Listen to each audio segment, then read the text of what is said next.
Notion N3.6. Appliquer un pourcentage. Première partie, définition. Donc à connaître par cœur. Un pourcentage est une proportion écrite sous la forme d'une fraction dont le dénominateur est 100. Donc c'est juste une écriture différente d'une proportion. Donc on a vu comment écrire des fractions égales.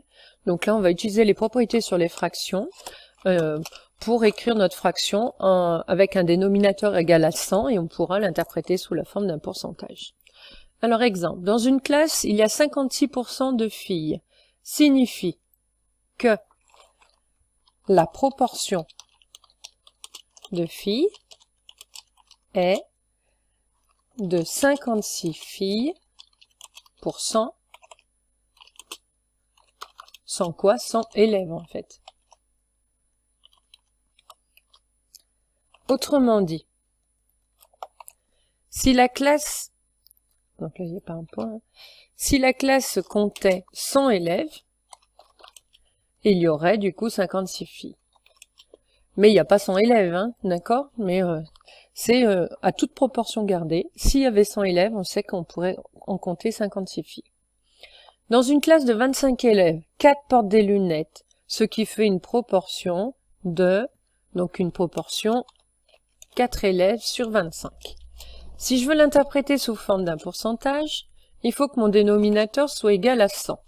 Donc je vais utiliser les règles sur les fractions et voir par combien il faut que je multiplie le 25 et le 4 pour obtenir 100. Donc le but, je vous rappelle, c'est d'écrire une fraction dont le dénominateur est 100. Alors, pour avoir 100 au dénominateur, comment je passe de 25 à 100? Bah, ça tombe bien, 100 est un multiple de 25, c'est 25 fois 4. Si je multiplie par 4 en bas, il faut que je multiplie par 4 en haut, sinon mes fractions ne vont pas être égales. Donc je l'écris sous forme d'une fraction pour que vous visualisez mieux. Hein. Donc de 25 pour arriver à 100, on multiplie par 4. Si je multiplie par 4 en bas, je multiplie par 4 en haut. Du coup, 4 fois 4, eh ben, je le calcule, on obtient 16. 16 centièmes. Voilà, ça c'est ma proportion. Du coup, on trouve que la proportion, c'est qu'il y a 16 élèves sur 100. Ben, si je l'ai pas écrit au bon endroit. 16 élèves sur 100 portent des lunettes, ce qui fait un pourcentage de 16%. Donc c'est une autre écriture. Donc on l'a vu dans un sens et dans l'autre. Donc interpréter un pourcentage en termes de proportion, où je calcule une proportion, on me demande de l'interpréter sous forme d'un pourcentage, donc je fais un calcul.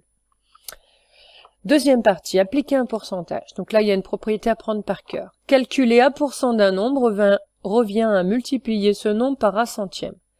Donc c'est une application en fait de la notion précédente qui était d'appliquer une fraction à un nombre. Cette fois-ci, notre fraction aura forcément comme dénominateur 100, mais c'est exactement un cas particulier. Alors, on va faire un exemple avec 3 méthodes différentes pour vous montrer en fait quel est l'intérêt justement de connaître bien les différentes méthodes. Et ensuite, vous pourrez voir laquelle est la plus judicieuse pour vous. Alors, on peut lire sur une tablette de chocolat 72% de cacao. On veut connaître la quantité de cacao contenue dans une tablette de 250 grammes. Première méthode, j'utilise la propriété. Alors la propriété, donc il faut que je regarde, 1% d'un nombre. Alors le pourcentage on me le donne, c'est 72%. 72% de quel nombre? Eh ben de la tablette de chocolat qui fait 250 grammes. On me dit ça revient à multiplier le nombre. Le nombre on a dit que c'était 250. Et je dois le multiplier par la fraction. Et donc on doit le multiplier par le pourcentage. Donc 72%, ça s'écrit 72 centièmes. Voilà. Donc ça, c'est déjà notre calcul. Maintenant, on revient à la notion N3.5, où pour calculer une fraction d'un nombre, on avait 3 méthodes. Alors, la méthode 1, vous voyez que c'est une première méthode dans une première méthode, hein, c'est un peu compliqué. La méthode 1, donc je vais recopier, 250 fois 72 centièmes, je vais le recopier 3 fois. Et je vais faire la méthodologie où je vais entourer en vert ce qu'il faut faire et vous allez vous rendre compte que quand on applique une fraction qui est liée à un pourcentage, c'est plus la méthode 2 qui sera judicieuse. Mais voilà. Alors, je vous rappelle les méthodes. Donc, première méthode, je dois regrouper le 250. Voilà, c'est pas très joli, mais c'est ça. Le 250 le fois le 72. Méthode 2, cette fois-ci, le 250, il va avec le 100, mais le 100, il est au dénominateur, donc il est avec la division, donc il faut que j'évite le fois. Voilà. Et la méthode 3, c'est je calcule tout simplement la fraction.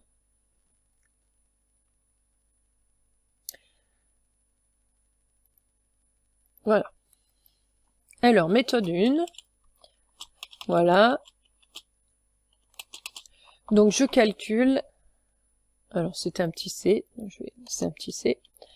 On doit calculer 250 fois 72, le tout divisé par 100. Alors, vous me direz 250 fois 72, c'est compliqué. Il y a deux chiffres fois deux chiffres, comment je fais? Donc ici, on va appliquer une autre méthode, en fait.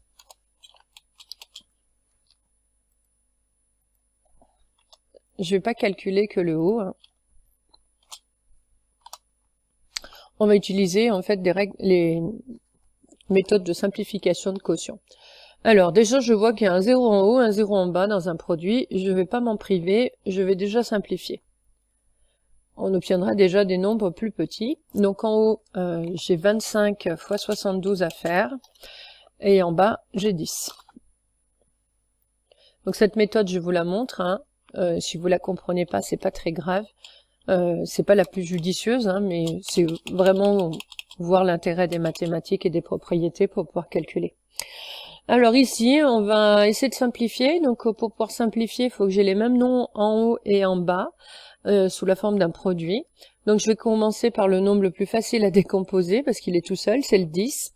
Le 10, je peux le décomposer qu'en 5 fois 2. Donc si je peux simplifier, en haut, il faudrait que je fasse apparaître un 5 et un 2. Donc le 5, il va venir du 25. 25, c'est 5 fois 5. Et le 2 va venir du 72, c'est 2 fois 36. Donc je le traduis en fractions pour bien que vous voyez. Donc 25, 5 fois 5, 72, 2 fois 36, je divise par 10, 5 fois 2. Maintenant je barre tout ce qui est en commun. Donc j'ai un 5 en haut et un 5 en bas. Donc je peux pas en barrer deux, hein, puisqu'en bas il y en a qu'un. Ensuite je barre le 2 et je barre ce 2 là. Il me reste du coup 5 fois 36 à faire. Alors pour faire 5 fois 36, il y a deux manières. Soit on utilise la stratégie de calcul mental qui est pour multiplier un nombre par 5. On multiplie par 10, on prend la moitié. Donc je prends le 35, pardon, je multiplie par 10, j'obtiens 350 et ensuite je prends la moitié. Sinon on fait chiffre par chiffre. Donc je pars du facteur qui n'a qu'un seul chiffre, donc le 5. C'est 36, pas 35 d'ailleurs. Et je multiplie par les chiffres les plus à droite à cause des retenues. Donc 5 fois 6, 30. Donc je peux pas écrire 30, j'écris que le 0. Le 3, c'est une retenue. Donc je retiens bien 3 dans ma tête ou avec mes doigts. 5 fois 3, 15, plus 3, 18. Voilà. Donc on a fait le calcul ici. Voilà.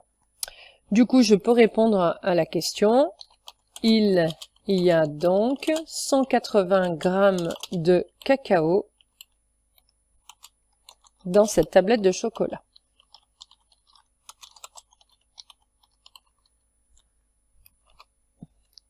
Voilà. Donc c'est une méthode ici très calculatoire, hein, tout ça parce qu'on n'a pas pu faire le 25 fois 70, on aurait pu poser la multiplication, hein, ça reviendrait au même. Si je pose la multiplication de 250 fois 72 ou de 25 fois 72 et qu'ensuite je simplifie en enlevant un 0, en décalant la virgule d'un rang à gauche. Donc ça marche aussi. Deuxième méthode, qu'est-ce qui se passe donc ici si je regroupe d'abord le 250 avec le 100. Donc j'ai 250 divisé par 100, le tout fois 72. Alors, cette méthode... voilà. Donc pour diviser un nombre par 100, on décale la virgule de 2 rangs, puisqu'il y a 2 zéros à gauche. Donc pour l'instant, la virgule, elle est derrière le 0 du 250. Un rang, j'obtiens 25. Deux rangs, j'obtiens 2,5. Alors ici, j'ai pas le choix. Il faudrait que je pose la multiplication. Donc je vais retrouver 180 après avoir posé la multiplication de 2,5 par 72. Et il est bien entendu que j'aurai la même phrase réponse à chaque fois. Mais vous voyez que là, ça m'oblige à poser la multiplication, alors que dans la première méthode, j'y avais échappé parce qu'on avait une autre possibilité qui était de simplifier le quotient en utilisant les règles. Ici, on peut pas, puisqu'on fait la division tout de suite et qu'elle se termine, la division. Alors, elle est très facile à faire. Simplement, après, 2 chiffres fois 2 chiffres, il faudrait poser la multiplication. Troisième méthode, C égale 250 fois 72 centièmes. Donc, c'est celle qui est normalement à privilégier.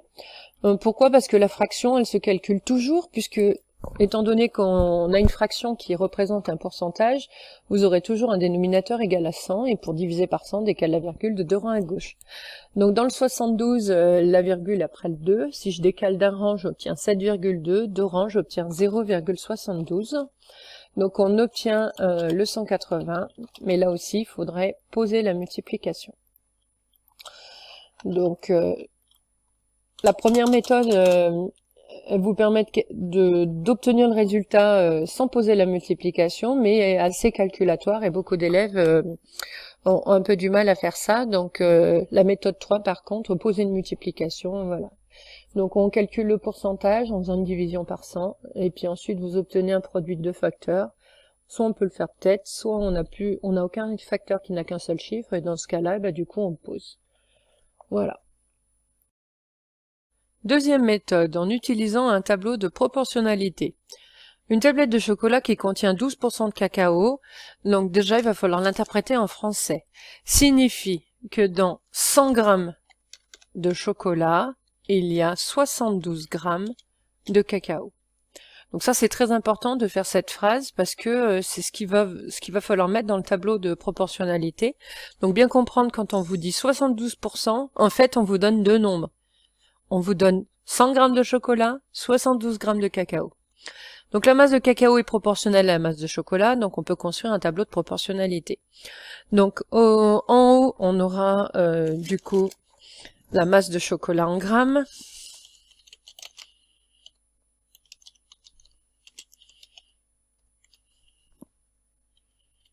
Voilà. Et en dessous, la masse de cacao. Toujours en grammes aussi. Première colonne, c'est ça. C'est notre pourcentage qu'il va falloir mettre sous la forme de deux nombres. Attention, dans un tableau de proportionnalité, il faut écrire deux grandeurs proportionnelles avec leurs unités. Mais le mot pourcentage n'est pas une grandeur, il n'a pas d'unité, donc il ne peut pas se trouver dans un tableau de proportionnalité, donc faites vraiment attention à ça. Quand on résout un problème de pourcentage avec un tableau de proportionnalité, ne doit pas apparaître le mot pourcentage, mais simplement l'interprétation de la proportion sous forme d'une fraction. Donc là, bien faire attention, c'est une proportion entre deux grandeurs avec des unités, c'est celle-là qui doit figurer dans le tableau. D'où l'intérêt de bien commencer cette méthode par expliquer en français ce que ça signifie concrètement. Donc 100 grammes de chocolat, donc 100 c'est bien ici, on obtient 72 grammes. Ensuite, moi dans ma tablette de chocolat, elle fait pas 100 grammes ma tablette, sinon ça serait trop facile, hein. Elle fait 250 grammes, et le but c'est de trouver combien du coup ça représente au niveau du cacao. Alors ici, il faut simplement faire calculer le coefficient de proportionnalité dessous.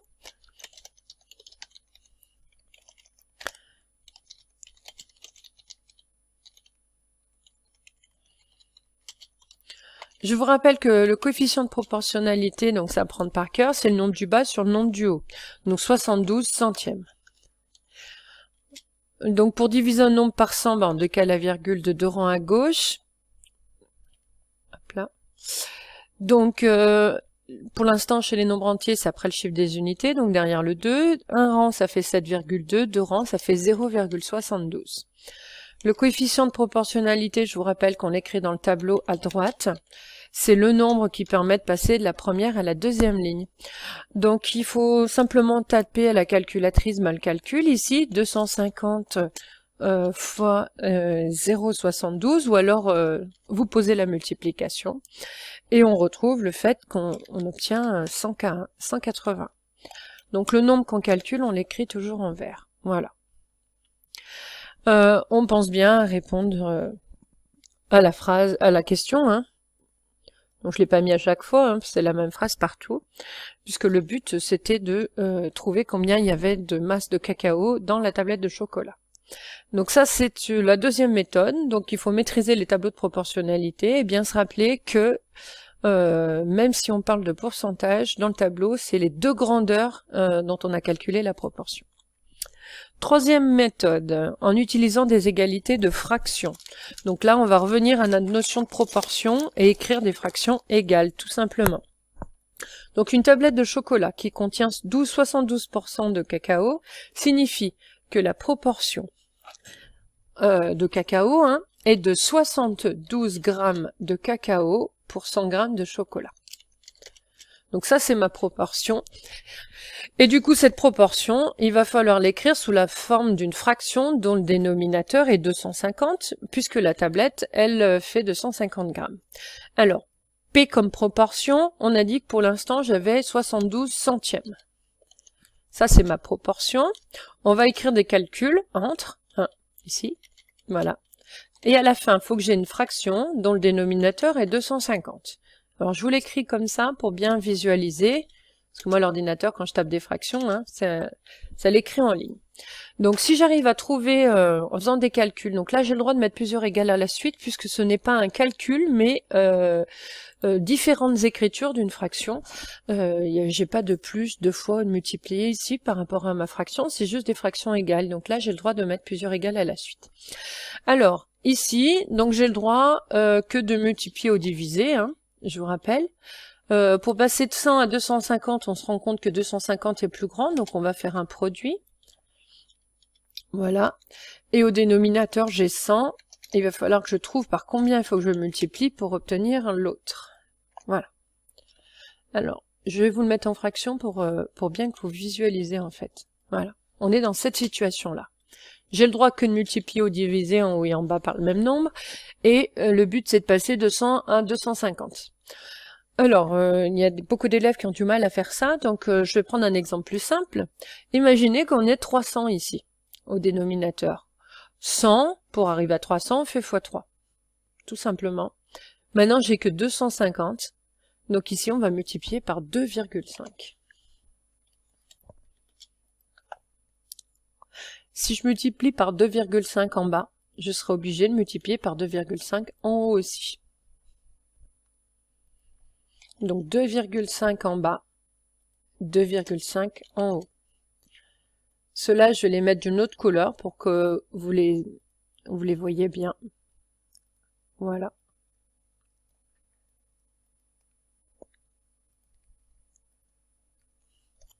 Qu'est-ce qu'il reste à faire? Ben, comme au-dessus. Soit je pose la multiplication, soit j'utilise ma calculatrice et je tape 72 fois 2,5 et on va retomber sur le 180. Je l'écris en vert, voilà, 180 c'est le numérateur, ici. Du coup, on retrouve que la proportion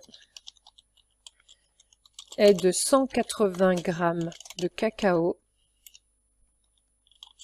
pour 250 grammes de chocolat.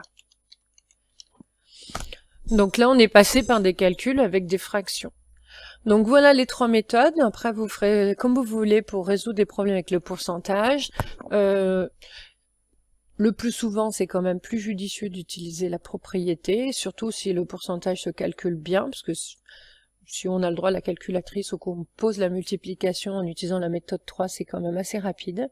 D'accord. Parfois, il y a des élèves qui préfèrent résoudre en faisant un tableau de proportionnalité, puisque le tableau c'est vrai qu'il est quand même judicieux, une fois qu'on a bien compris comment il fonctionne, puisque vous pouvez résoudre beaucoup de types d'exercices avec le tableau de proportionnalité.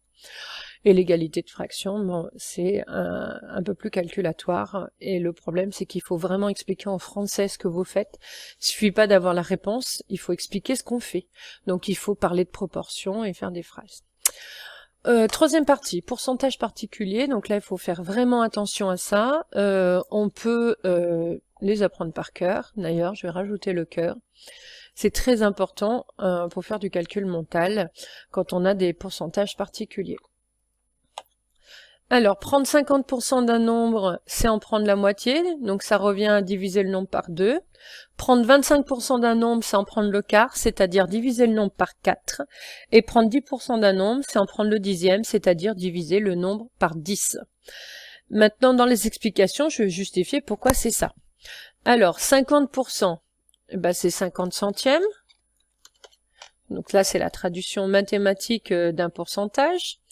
Ensuite, je vais effectuer simplement le calcul. Donc ici, je vois que j'ai un 0 en haut, un 0 en bas, je peux les barrer. Il me reste 5 dixièmes. Et 5 dixièmes, je peux encore diviser le tout par 5 en haut et en bas, et on obtient la fraction 1/2. Comme le 2, il est en bas, c'est bien une division par 2. On divise donc le nombre par 2. 25%, donc on va faire exactement le même processus. 25%, c'est 25 centièmes. Voilà. Ensuite, on simplifie. Alors, on peut simplifier comme au-dessus. Hein. Donc là, j'ai pas de 0 que je peux barrer, parce que j'ai pas de 0 en haut. Il faut savoir que 100 est un multiple de 25. Donc, on peut simplifier par 25. Dans 100, il y a 4 fois 25, donc ça on les avait vus, hein. Ce sont quand on avait vu des stratégies de calcul mental, notamment dans un produit de facteurs, quand on regroupe, on change l'ordre des facteurs et qu'on les regroupe, le 25 ça va avec le 4, puisque 25 fois 4 ça fait 100. Du coup je peux barrer cette fois-ci donc les 25, il me reste un quart. Comme le 4 est en bas, c'est bien une division par 4. Donc on divise donc le nombre par 4. 10% en mathématiques, ça s'écrit 10 centièmes. Voilà. Je barre un 0 en haut. J'en ai qu'un, donc j'en barre qu'un en bas. Et il me reste un dixième du coup. Et comme le 10 il est au dénominateur, c'est bien une division par 10. En remarque, donc ça, je vous demande d'apprendre par cœur 50%, 25%, 10%. Qu'est-ce qui se passe pour 75% d'un nombre? Donc c'est en prendre les 3 quarts, c'est-à-dire multiplier le nombre par 3 quarts. Et donc là, on va justifier. Donc le calcul est un peu plus complexe, hein. Mais c'est quand même avantageux dans les exercices. Donc 75%, c'est 75 centièmes. Ensuite, il faut voir que 75 et 100 sont tous les deux des multiples de 25. Dans 75, il y a 3 fois 25, et dans 100, on a vu qu'il y en avait 4. Voilà. Je l'écris sous forme de quotient. Je vois que j'ai le 25 en commun, donc je peux les barrer. En haut et en bas. Et il me reste bien le 3 quarts. Donc ça évite de se trimballer le 75 et le 100 qui sont plus grands. Voilà, la notion est terminée.